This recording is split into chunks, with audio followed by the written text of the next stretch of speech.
Hi guys, and welcome to the season 3 of Little Woman podcast.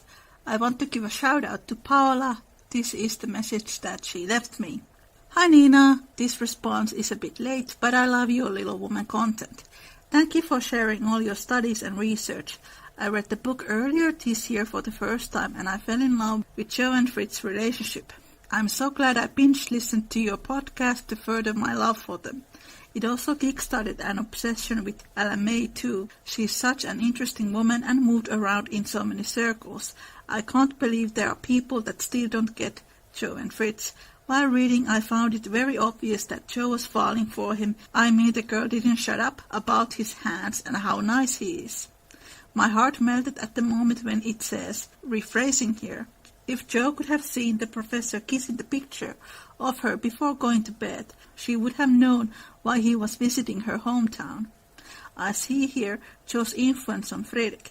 Being with her and knowing her encourages him to be more active, take initiative to things unknown, to go find answers to his questions, try finding another job for bettering his nephew's life.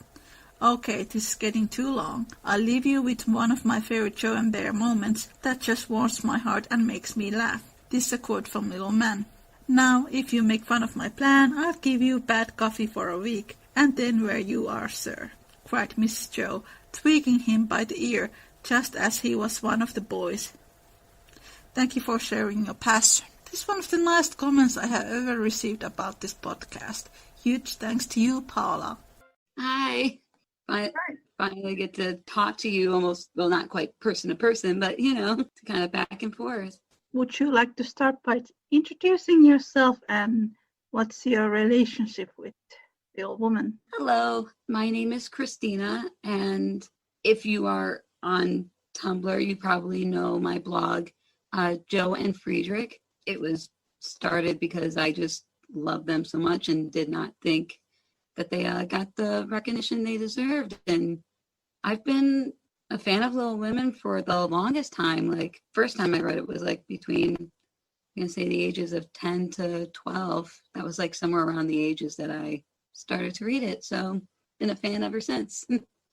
That's amazing. It was the great illustrated copy of it. So like it was sort of the abridged version, and then managed to, over the years, finally get a hold of a copy that was an unabridged version. So it was sort of a journey to get to where I'm at right now of like almost full-blown obsession.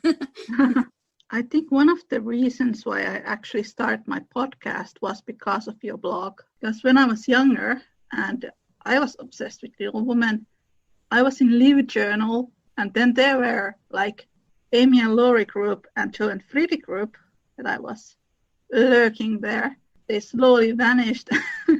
Aww. I think your blog was really the only place where I could find people who were interested from the canon. Everywhere else, it was just about the films or very strange views about Little Women that I did not agree. I am very grateful for your blog, and I think many others are too.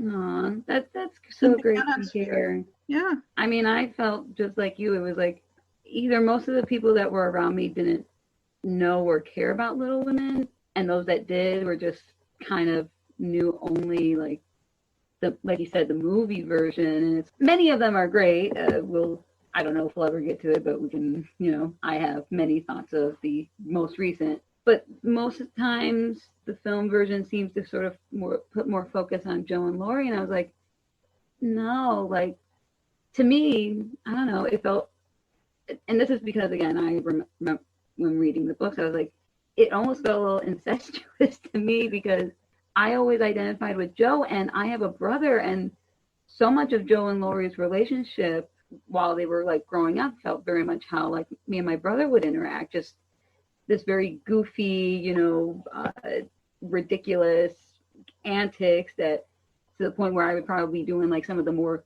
quote unquote boy stuff. So when people were like, oh, Joe and Laurie, I'm like, ew, no, I can't. Like, not at all. That for me was just like, that's just too weird. I can't even fathom the thought of Joe and Laurie at all. Yeah, that is very true. And then there's this quote from Louisa May Alcott where she writes that she wrote Laurie to be the brother that she never had. Yeah, it's very shocking that most people don't pick up on that, really, how incredibly brother and sister their relationship is like. And I know that some people are like, oh, I love the idea of childhood friends to lovers, but it's like not them. Not them at all. Yeah, I think with Laurie, there are a lot of things that people just ignore about his character. And we've talked about this before, like the catfishing and the proposal and him threatening that he's going to hurt himself. And all these very disturbing red flags are there, but then they're not in the films and most people don't know about them. Yeah, it's amazing just how the media will change your perception of what a story is. Because I remember, I don't know if you maybe had seen it, but someone, I think it was their own post or someone replied to a post I did, and they're like, after watching the 2019 movie, I was like, maybe I'll go read the book. And they were not just surprised, but full-blown shock to see that there was not even a hint of Joe and Laurie. And they were like, in a way disappointed and like kind of really like upset that Gerwig would do that when like the book never did. So it's amazing. So yeah, it's amazing how like how media / movies and whatnot will change how we perceive how the story should be, because that's not how it went at all. Somebody commented quite recently that Gerwig cared more about her actors than the book itself, and I think that could be true. I think it's also a problem in the 1994 film and maybe the 1949 film. So she just continued this long tradition of romanticizing Laurie. There's no excuses for that. No, not at all. And this is not like, I think in general Laurie is a good character, but it takes him a while to get to be a great character. But they all got flaws, but he just seems to be the one that really is like stand out, and to the point of like, okay, that's very problematic, dude. During this day and age, if you did at least one of those things that Laurie did, a girl would be like, just dump him, girl. Don't even bother, But yeah, like I said, they don't put focus on that, and I think it's a shame, because when he does propose to Joe, and I do have a little thing I want to mention about that. I'll get to that in a moment. When they portray his like heartbreak, it's like, oh, poor Laurie, but it's like, no, it's not really poor Laurie, because you've had so many signs leading up to Joe being like, I can't or I won't, because you clearly didn't get the hints before. And that was what I was going to say, is that I hate when the movies do the proposal before New York, because it seems like she's just trying to like walk away from like heartbreak, or like, oh, I can't watch poor Laurie be sad. And it's like, no, she left before proposal happens, because she... Sponsor of this episode is Etsy. On Etsy, you can start your own shop and reach their millions of customers. With the link in the description, you can add your first 40 listings for free. Our second sponsor is bookshop.org. Bookshop.org works to connect readers with independent booksellers all over the world.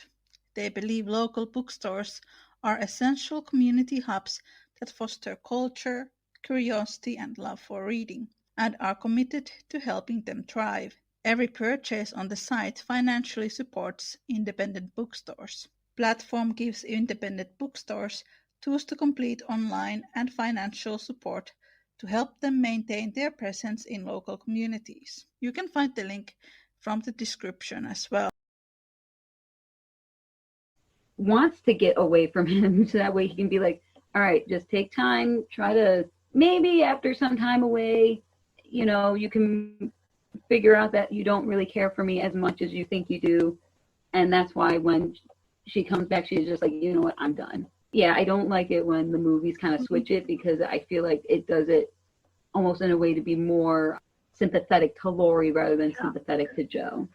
Was that the same in the 2017 series? I think that's probably the only version that I can think of that actually did it the right way. Yeah. He proposed to her after she came back from New York.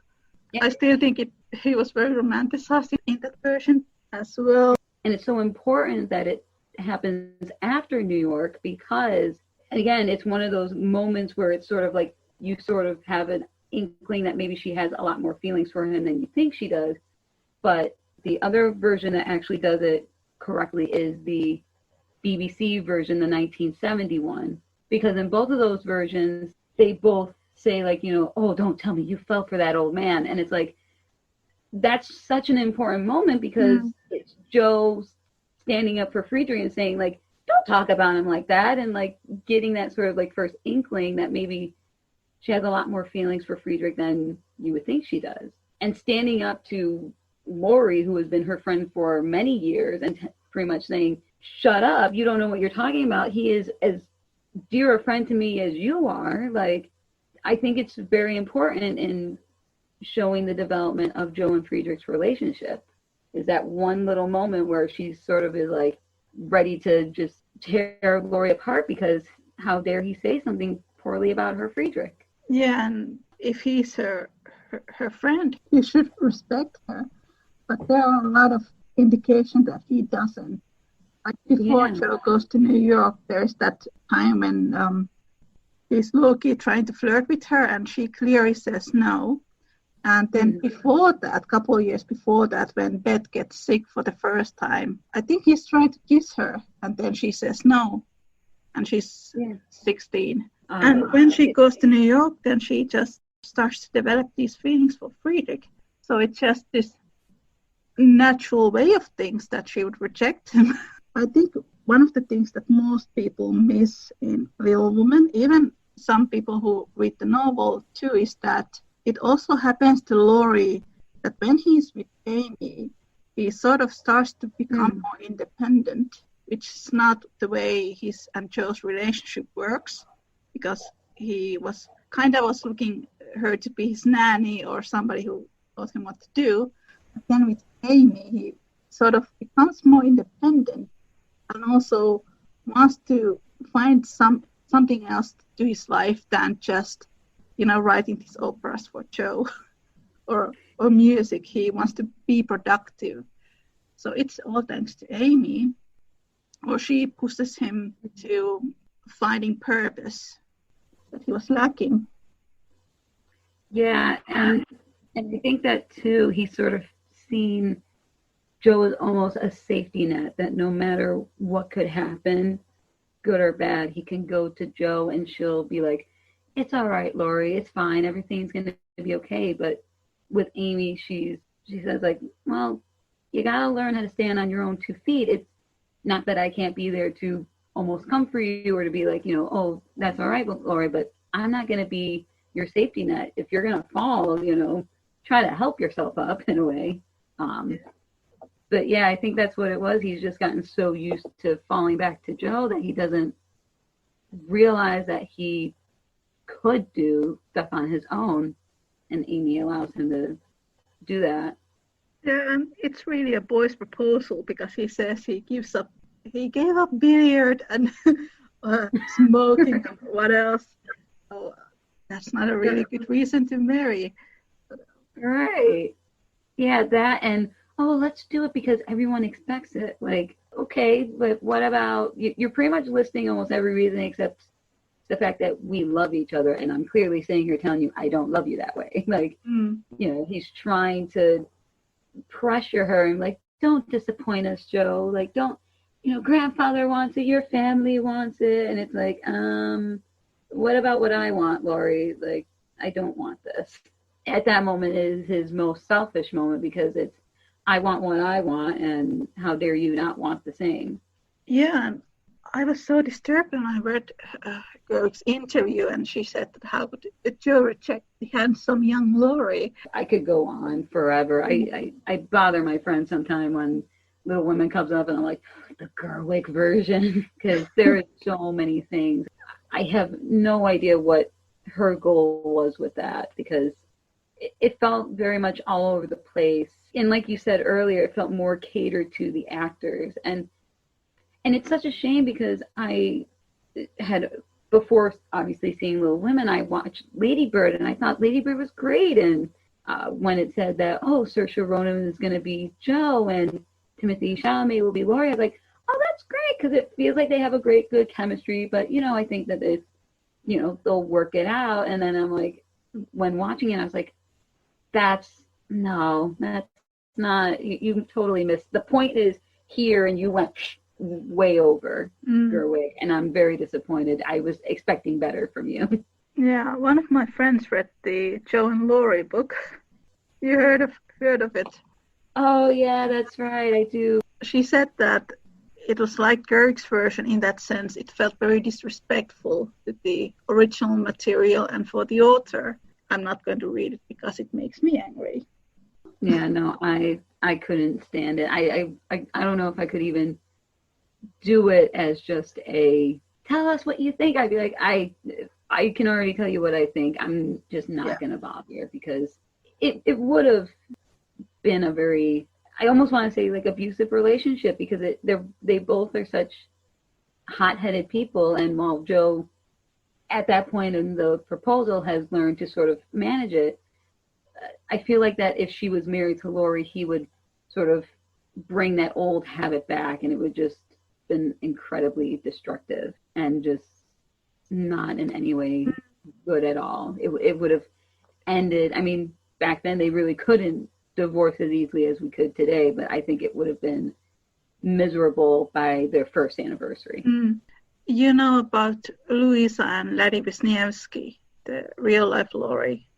Because they had a short time together, and Louisa liked his sense of humor and his company, and then they continued writing letters when she went back to US.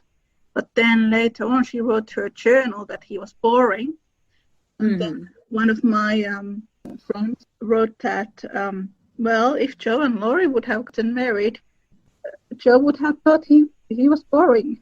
Yeah, because and two, I think she would quickly realize just how childish he is, because at that point she has already kind of understood, like she's sort of grown up, not in the sense of like being like forgetting like who she was in the past, but like grown into the person that she should be and sort of understanding herself better. And I almost feel like that Laurie almost sees it as a kind of betrayal, like how dare you grow up? I want to be Peter Pan forever and let nothing happen. And it's like, well, this is how it is. And Joe did have that earlier when Meg got married, but I think she was able to learn it, to take it gracefully, and to sort of realize like things change, but it's okay. And here's the best way to go about it, to stay true to myself, but also be more accepting of the change. Whereas Laurie, I think, sort of saw Joe as his last hold on to the past and let nothing move forward. Whereas Amy is more of that symbol of, here is what the future can lie ahead. Let's not think on who I was as a child, but who I can become tomorrow. And I think that if Joe was to have married Laurie, he would have been stuck in that sort of perpetual childish stage, and she would be the one to grow up and, like you said, be mother to him, and it would have been a totally imbalanced relationship. Whereas with Amy, he would learn to grow, and they could grow physically and mentally together old. I think that they don't kind of really show that as well as I think that they should have in adaptations. Yeah, I agree. And Louisa May Alcott, she has this quote about character development, that the character grows when she moves on from another interest to another. Well, that happens to Joe with Friedrich, and it happens to Laurie with Amy, which is really interesting. But I think, Laurie's ideas of romance, they are very unrealistic. Nobody is the same person they were 5 years ago. In some form or another, you change. Who I was in high school is not the same person I was now. And I sit back and think, like, thank God, because I don't think I was the greatest person then, but that doesn't mean that, one, that I'm a horrible person, that I can't learn and grow from it. When you think about like Laurie, like, yes, he did. It was very not so great things, but he can learn and grow from it. But when people say that, like, oh, Alcott ruined Joe's character and made her into something different, it's like, didn't you pay attention?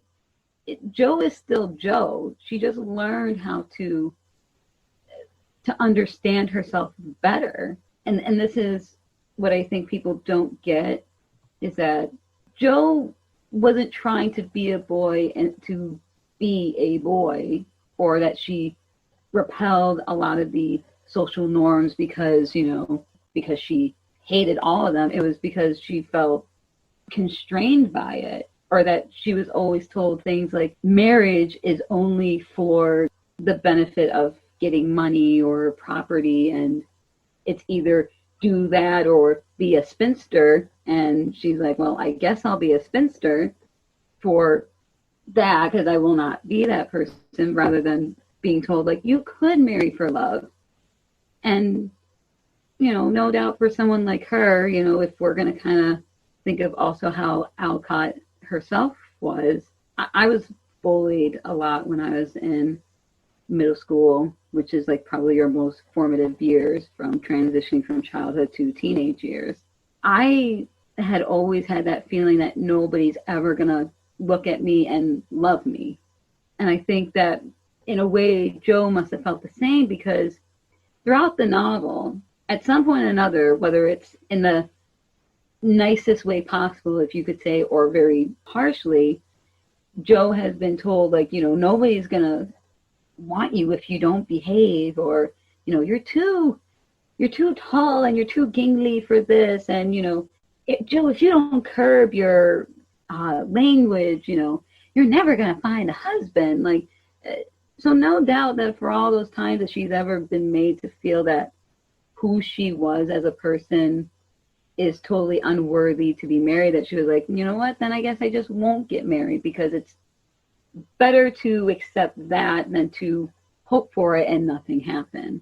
And that's kind of what makes, I think, pushes a little bit more of why I love Joe and Friedrich so much, is because he never made her feel bad for who she was.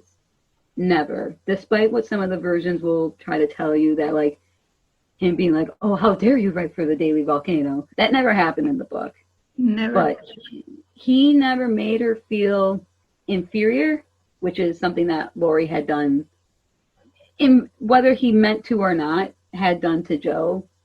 Because no doubt somewhere in the back of her mind, she was like, I know people are expecting us because he's wealthy and we need money, or he will throw like sort of like his privilege around, and she'll kind of somewhere in the back of her head be like, yeah, I don't have that privilege as both a woman and someone with no money.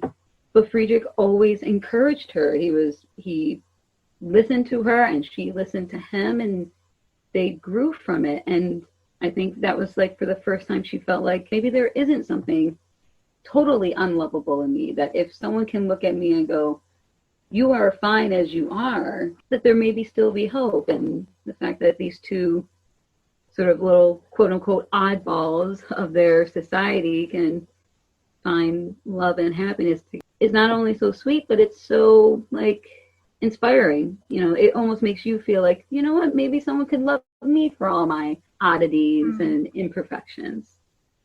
That's very true. And I think a lot of people just don't get that, because Joe and Frick tend to be very romanticized in the films as well.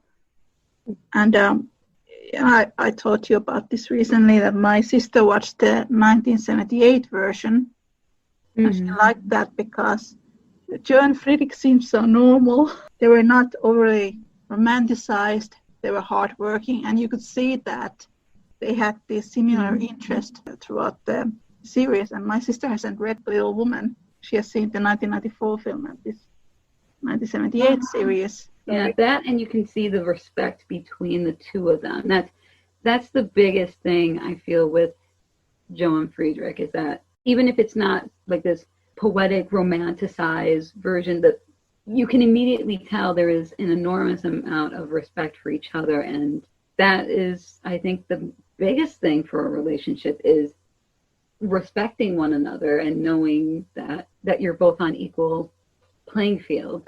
Somebody commented on my Instagram that there are a lot of people who say that they are like Joe, but then they're actually not at all like the book Joe, because book Joe, there are some boyish things that she likes, but then she also likes to be a mother, and she loves all the boys. She wants to start a school for boys, and then she also likes to knit and make clothes, and she likes to read romance novels, and she cries when she reads them. She adores her niece and her nephew, and she loves Friedrich's nephews. She has some very feminine qualities. When you say that, it reminded me, I made it like a while ago, like quite a while ago, but it sticks with me. I said something like, if Joe was present in the modern day, and this is again because I was very cringeworthy, but I was also this girl too. It was like that like era, like the 2008 to 2012 or so time, and where the girls were just like, I'm not like other girls. Like, and they made it seem like that, if you like the color pink, or you like this, you like makeup, and you like this, wearing dresses. It was almost like a negative quality. And I think Joe would have been that type of girl. Like in the beginning of the novel, she would have been that I'm not like other girls girl. And what makes her relatable, at least to me, is like throughout the book, she kind of realizes like there's nothing really wrong with liking those things. That's why I say like she learned to understand herself better, that like I can have some of the more stereotypical boyish qualities, but still like the girly things. But someone, it sticks with me forever, they replied saying, "You're an idiot," and then they proceeded to block me. Oh no. Like they didn't block me just long enough for me to see it. And then I was like, wait, let me check that again. And then I found out they blocked me. And I was not saying it as like to say like, oh, Joe is a terrible person. Like, no, I'm saying that she's a flawed person, and that's how her character grows. She goes from being like, I don't care, girls are stupid, boys don't have any drama, to being like, you know what, there is nice things about being a girl, and there's nothing wrong with that. So yeah, it's amazing how some people just don't, they say that they love Joe or know Joe and then say stuff like that. I believe, I don't know if maybe you had seen it, but someone had like favorite literary character of the day, Joe March, and said something like, oh, but then they gave up their independence to marry that old professor. And I'm like, first of all, you don't know the book.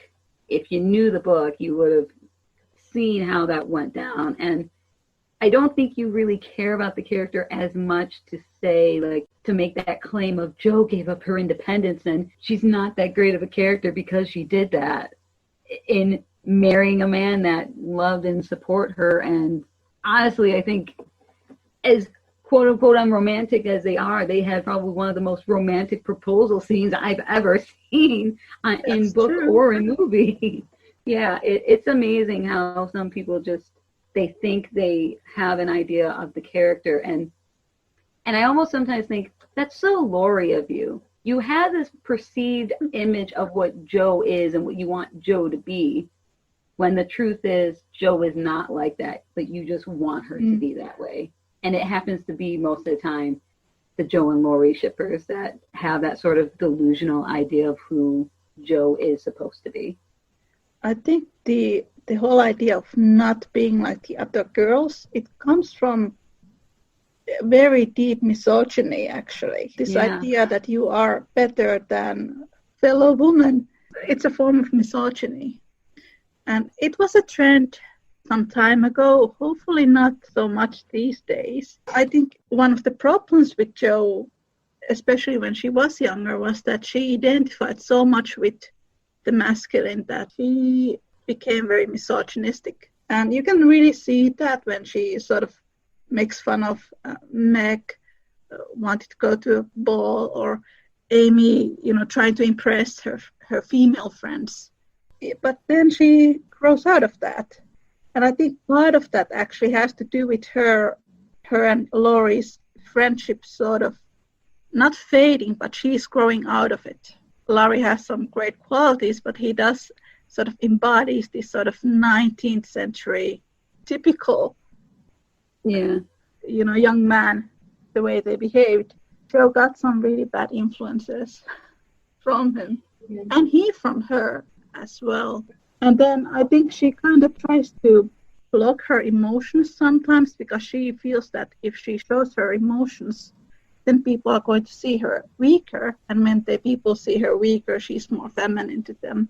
She also grows out of that as well. And that's why I think it's so even more moving to see her character development, because she goes from being someone who is so closed off and this is not tears, I just got something in my eyes type of person, to kind of being more open to take advice from people, more open to criticism, and more open to wanting to grow, because I think it's very much a stifling thing when you are told, like, just hold it in because, it's going to be seen as weak. And as someone that, in some ways, I was a very sensitive person, but I was always told that in a very negative light. So I was like, all right, you know what? I will just try to hold it in. And that was not healthy at all.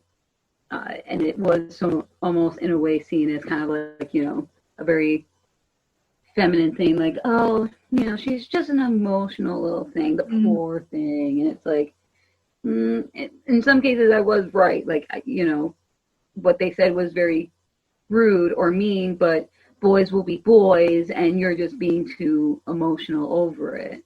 Having Joe kind of learn how to sort of be more open and accepting, and to have a positive influence like her mom and Friedrich, that, just to name the few, to just sort of be like, it's okay. Like, there's nothing wrong with being vulnerable. It doesn't mean that you're weak. It just means that you're open to having other people help you. And sometimes that's the hardest thing, is to admit to saying that I need help, or this is bothering me, or I don't know what to do. Because if you just are that person that's like, yeah, sure, I know what you're doing. I know, I totally know that, and you don't. That can cause a lot more problems. And for me, it was, I had to sort of unlearn how to unlearn that behavior, because it didn't help me in the slightest. So now I've kind of lived by the motto of, if I don't know it, I'll ask for help. I'd rather admit that I'm being an quote unquote idiot rather than make myself look even more of an idiot than pretending I know what I'm doing. Yeah, and I think it is a very long process for Joe to unlearn those habits. Real man. There's Nat's character.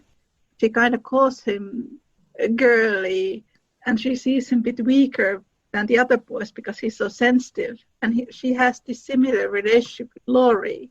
It's not that Friedrich is not sensitive. I guess he's not as sensitive as Laurie is.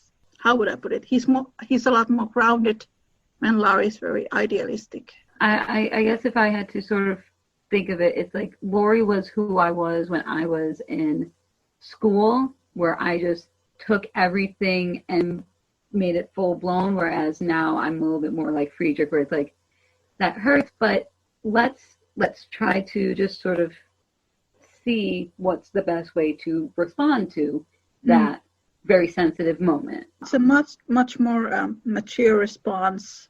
You try not to take everything too emotionally or too personally. Laurie does that, and I think to some extent Joe was like that as well when she was younger.